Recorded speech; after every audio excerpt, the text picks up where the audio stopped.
All right, so you're in London, England in 1972. You and your droogies just robbed a bank, and guess what?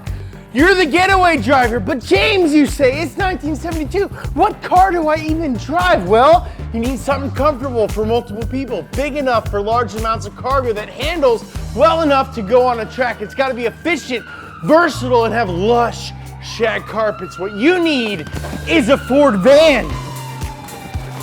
This is everything you need to know to get up to speed on Ford vans.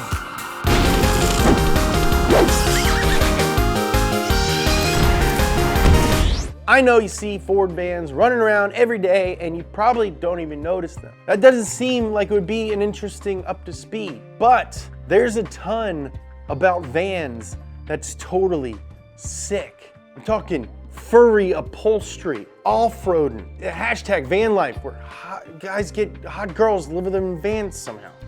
That's crazy. What if I told you that my next car is gonna be a Ford van? And I decided that before we even decided to make this video. If you have a Ford E-Series with a 4x4 conversion, hit your boy up. Most of Europe, and especially the UK, is obsessed with the Ford Transit. It's practically a British national treasure. They make up so many of the commercial vehicles sold over there that people will call any van a Transit, no matter what kind it is. Ford has achieved Kleenex status with a practical box on wheels.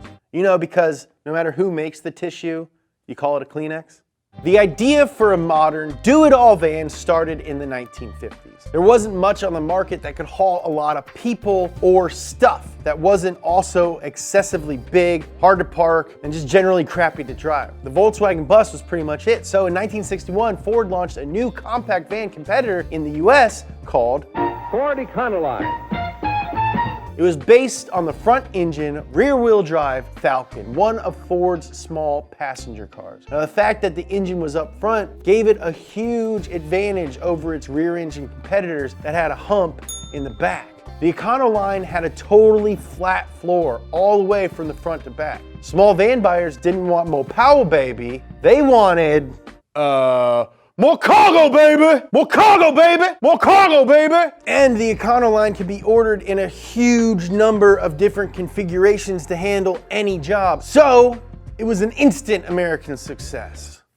Just like me. Ford of Germany and Ford of Britain were making their own competing vans in the 50s. The Tonus Transit and the Thames 400E. Then Henry Ford II, Hank Deuce himself, came along and figured things could be streamlined a little bit. So he brought engineers from both companies together to come up with one perfect van for all of you. And by 1965, they had their own instant success. Transit, the Supervan. Big, fast, efficient. The cream cheese on the tea sandwich was that the Transit handled like a car, not a van. It was wider than its competitors, and it looked kind of like its distant but cool American Econoline cousin. It was actually faster than a lot of new cars at the time. Short wheelbase, long wheelbase, low roof, tall roof, panel van, passenger bus. There was a Transit for every conceivable job. By 1970, there were 1,000 different combinations that you could order. Best of all, it was very affordable, so small businesses bought them up, and then they got stuff done. If you've got a job to do, then I've got one call for you. It is big, old, square, and blue. It's a van, and it'll get it done. Yeah, vans will get it done. Woo, vans will get it done. Yeah. With vans flying off the lots on both sides of the Atlantic, Ford didn't just sit back and watch. No, they made constant improvements to both Transits and Econoline, like moving to truck-based frames and upping max payloads. But they also built some pretty badass one-off race versions. On the heels of their 4 consecutive 24 hours of Le Mans wins in 1971, Ford joined forces with a local race shop to drop a Transit van body onto the drivetrain of a little automobile, baby. A 435 horsepower, 5-liter V8 was mounted in the middle of a space frame chassis with independent race suspension, GT40 disc brakes, and a 5-speed manual. The thing went over 150 miles per, and they called it the Transit Supervan. Lightning! Ah! Above horses! Oh wow, look at them, they're majestic. They demoed the Supervan at racetracks all over Britain and loaned it out to the press to drive. I'm technically part of the automotive press. You still got it? Ford took a pretty ho-hum practical work vehicle and made it exciting for the public. When they had new diesel engines to offer, they sent 2 Transits with the new motors to do 7 days of non-stop flogging around Monza racetrack in Italy. That pair of vans set 3 world endurance records, including averaging more than 73 miles per hour over 10,000 miles. Meanwhile, the 70s really got swinging in the US, and the freewheeling attitude of the decade turned people onto Econolines for leisure.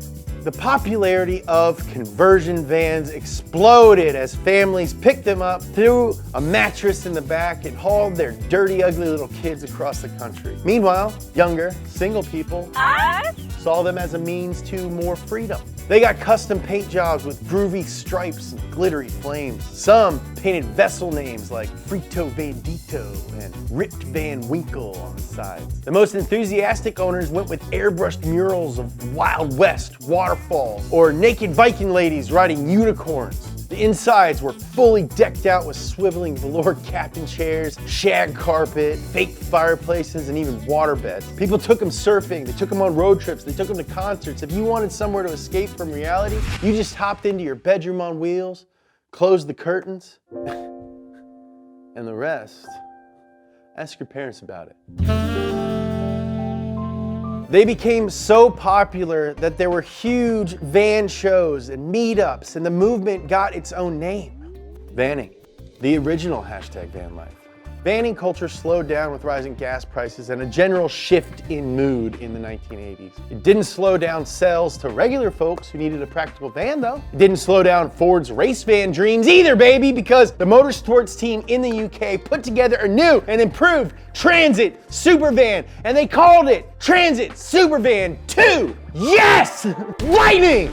Ah! Above horses! Oh wow, look at them, they're majestic! With a lowered fiberglass body over a 590 horsepower Cosworth V8.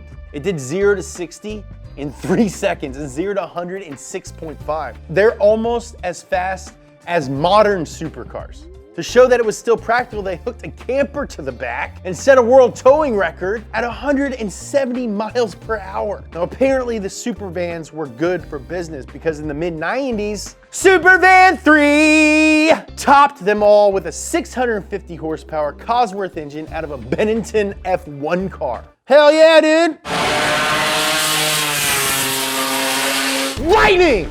Ah! Above horses! Oh wow, look at them, they're majestic! The grandson of Supervan and son of Supervan 2 could supposedly hit 200 miles per hour and went through a few different motors over the years to, chill it down because it was too fast. Production vans were never quite as quick as the Supervans, but Ford continually improved their functionality along with better handling, more comfy cockpits, and more power, baby! Oh.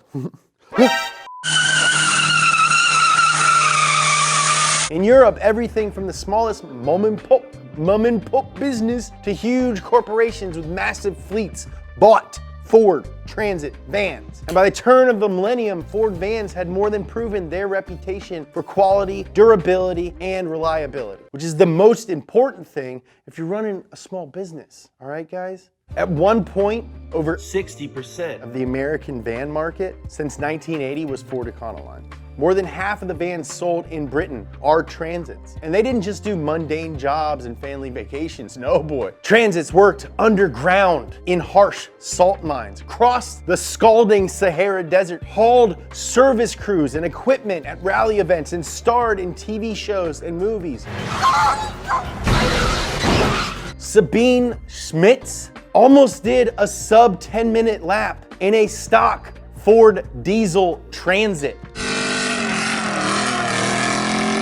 Independent companies have been doing custom conversions on Ford vans ever since they came out. What started with campers that featured beds, ice boxes, and kitchenettes turned into full four-wheel drive adventure van conversions as people started wanting to take their rigs further off the grid. I want one of these so bad, baby.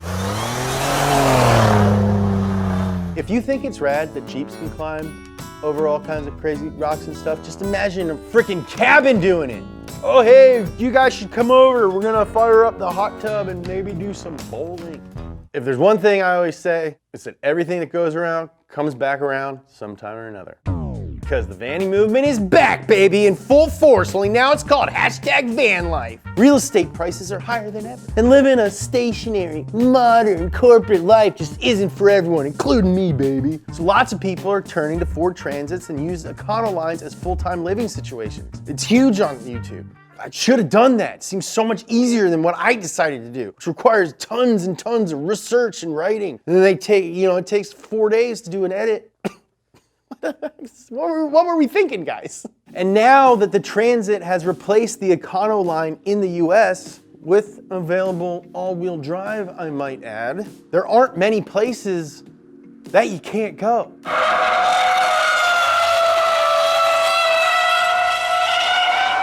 I want to give a huge, huge, huge thank you to our friends at Ford for helping us make this episode. During our research, we found out that Econolines used to have V10 options, which is sick. They might not still have V10 options, but their engine options now are still plenty powerful and honestly way more efficient. There's a twin turbo 3.5 liter EcoBoost V6. I love this engine so much, I want to put it in something. And you can even get forged wheels from the factory. If you go for full cargo capacity, you can fill the back up with dirt bikes and quads. If you need to haul both passengers and stuff, the new crew cab model has got you covered. Today's modern family road trips will be peaceful with the kids all hooked up to the onboard 4G LTE Wi-Fi. Plus, they got a USB port in every row. These kids can watch Netflix and charge their iPads while on a road trip. Do you know what I got?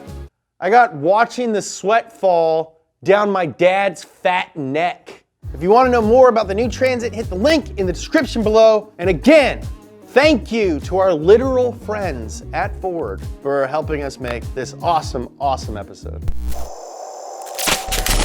I'm not allowed to go to the office, so this is the new me now. You know what else is new? This freaking shirt. We started a gang while we were filming High Low. It's called the Booze Creeps. You want in? Swipe up to get yours right now so people will know right off the bat that you like Spitty Boy's whooshy sound.